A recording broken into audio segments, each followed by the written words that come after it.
So let's head on closer to the table here, and we'll take a in-depth look at each film, and then we'll just wrap things up. So let's head on over to the table, guys. Alright guys, we're at the table here. So let's talk about these movies a little bit. We have Friday the 13th, Part 1. And there's the special features if you would like to pause it. What I'd like to show on these first four is that we get reversible artwork, which is pretty cool. What can I say about this?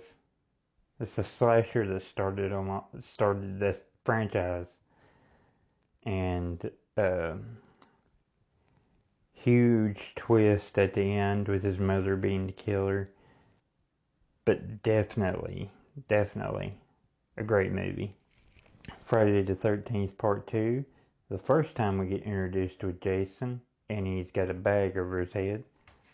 Or what most people like to call him, Sack Jason. There's the special features if you would like to read that. And we got reversible artwork again. Again, I don't like this reversible artwork. Definitely another memorable entry into the franchise. This is the one that has the wheelchair, where Jason kills the guy in the wheelchair, and he like falls down the stairs backwards in his wheelchair. That was always a really creepy kill. We have Friday the 13th Part 3 in 3D. There is the special features. And we also get some cool reversible artwork. Everybody remembers this movie because this is the movie that he actually gets his hockey mask from one of the most annoying characters in slasher film history. And also Shelley, one of the most annoying characters in the franchise. He gets killed off, and Jason takes his mask, so there we go. And at the end of it, I think it's, yeah, that woman right there, our heroine. I heard that there was an alternate cut to this, and where it's during the ending dream sequence, and Jason comes out like he does in the theatrical version, but he grabs her head and he decapitates her.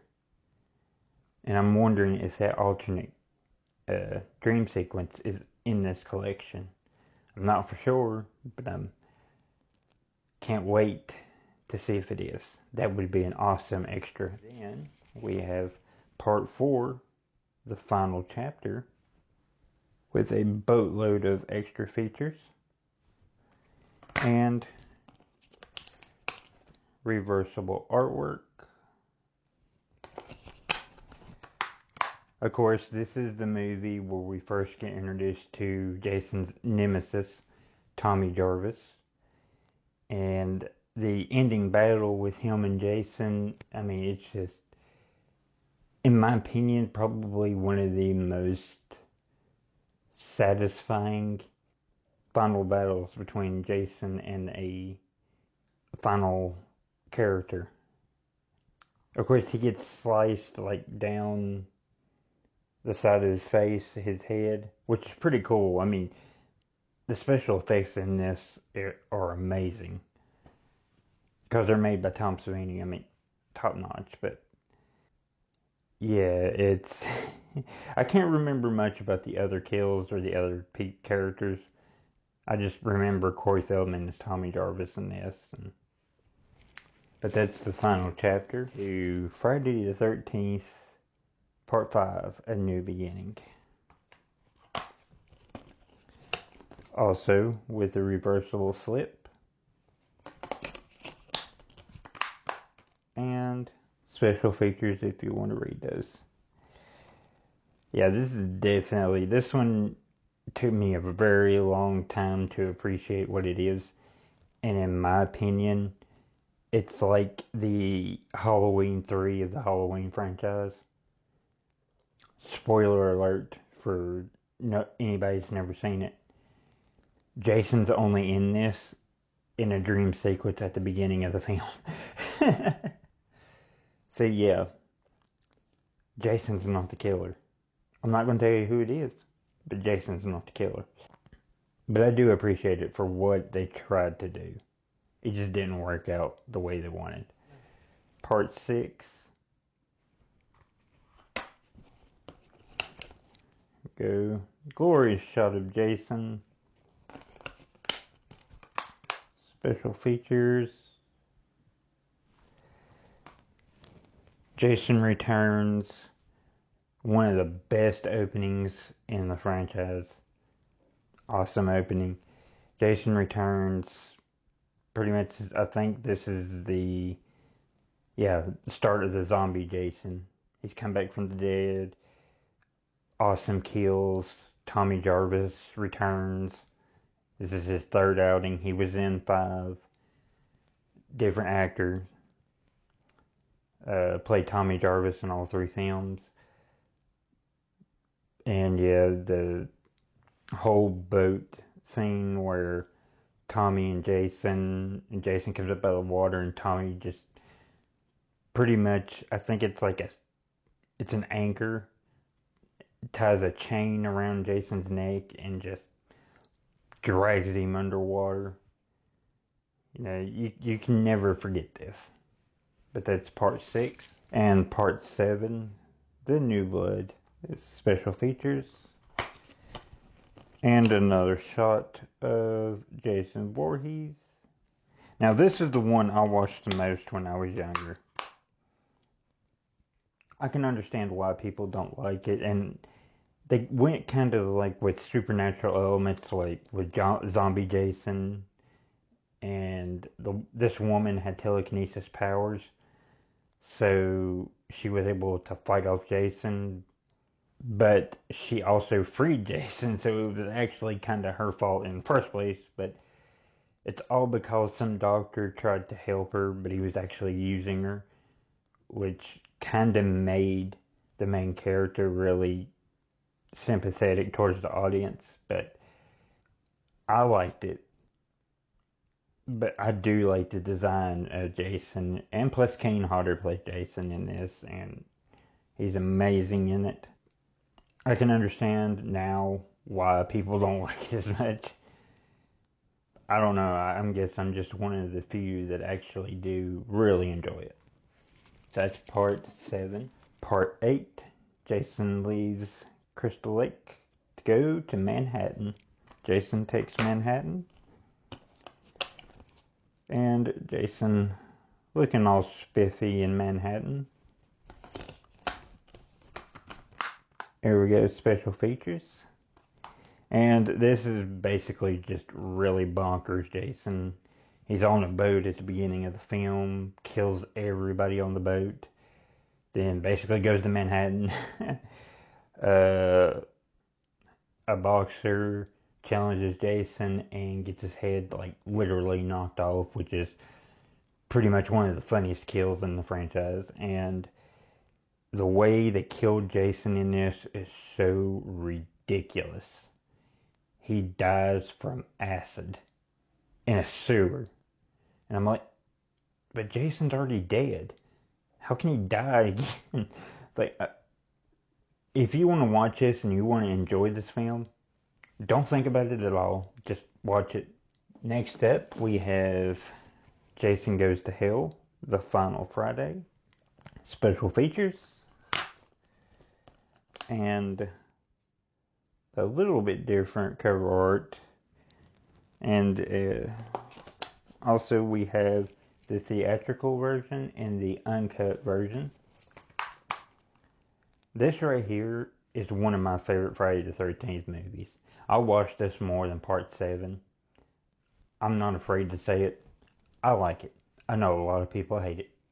I like it. Yes, it has a lot of flaws, but I enjoy it. And plus, it connects that and paved the way for Freddy versus Jason at the end. Plus, I'll show you all a picture. It shows the Necronomicon and the Kandarian dagger from the Evil Dead franchise. They could have had Bruce Campbell and Kane Hodder and Robert Englund in a movie. That would have been like the greatest slasher crossover of all time, even greater than Freddy vs. Jason. But I can definitely see where a lot of people didn't like it because it was more of a possession film. And after they ate his heart, they basically like just decayed away into Jason Voorhees, which is kind of weird. And he's not in this movie at all for very long. He gets blown up at the beginning and then at the end where he gets dragged to hell. But yeah, I still like it. I enjoy watching it, and I'm going to love watching it on Blu-ray. Then we have Jason X, or what most people refer to it as, Jason in Space. And some discard on the inside. I was excited for this when it came out. I just couldn't get into it. It does have some good kills. First off, the liquid nitrogen kill, top 3 in the series. Also, another fun kill is where he takes the teenagers in the sleeping bag and beats them against a tree. That's also funny. Of course, we get Uber Jason. So, yeah, Jason gets an upgrade. And basically, at the end, Jason gets thrown from the space station and lands back in Camp Crystal Lake. We don't even know if he's dead or alive. All we see is the Uber Jason mask fall off and land at the bottom of the lake. So this film was weird. Very weird. That's all I gotta say. Again, in Freddy vs. Jason. Special features. Got some disc art. Yes, what can I say? The long-awaited proper sequel to Jason Goes to Hell. I enjoyed it. Yes, I think they kind of focused just a teeny bit more on Freddy, and they kind of made him tie, really, at the end, which I didn't like that. But it was decent. It could have been better. Could have been way better. But I think with the kills and everything, and they tried to explain it, I think they did a decent job. It's a fun movie. Plus Robert Englund's back. The only real problem I have with this, Kane Hodder should have come back. They should have let Kane Hodder come back. Because, I mean, I listened to a documentary on a Blu-ray I have called To Hell and Back. And it's Kane Hodder, and he basically said that he would have loved to come back, but I can't remember what it was, and they just put this guy. I mean, this guy did a really good job as Jason, but I like Kane Hodder's Jason better. I liked all the other Jasons, I just like Kane Hodder's. And I think a lot of people do. The 2009 reboot is special features. A rehash of the first 3 Friday the 13th films. Derek Myers, I thought, did a very decent job as Jason. The pacing and a re-summary of the first 3 films. And Danielle Panabaker's in this, and Jared Padalecki from The Flash and Supernatural fame are the big stars in this.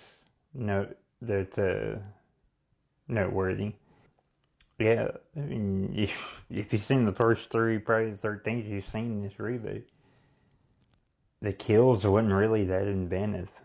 And I mean, I'll pop it in and I'll watch it, but I can't hold my attention all the way through. I'm sorry, I just can't. So that's all 12 movies. Then here's the bonus disc. Bonus disc, sorry. And if I pull these out, we got the heroine from part 1. And just some generic little disc art. There you go, there's the special features for that if you want to pause and read it. Definitely looking forward to checking that out.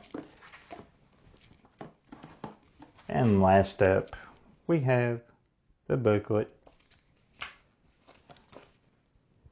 Give you some pages to look at, some cool pictures.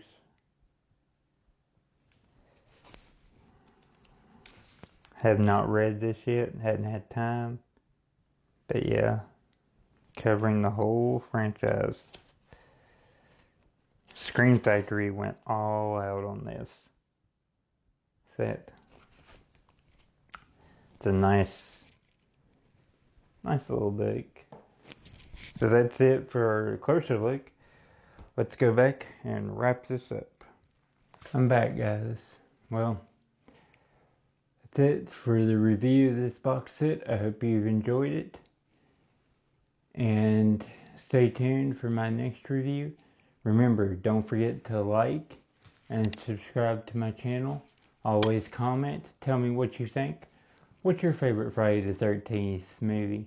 Also, what's your favorite kill and memory from this franchise?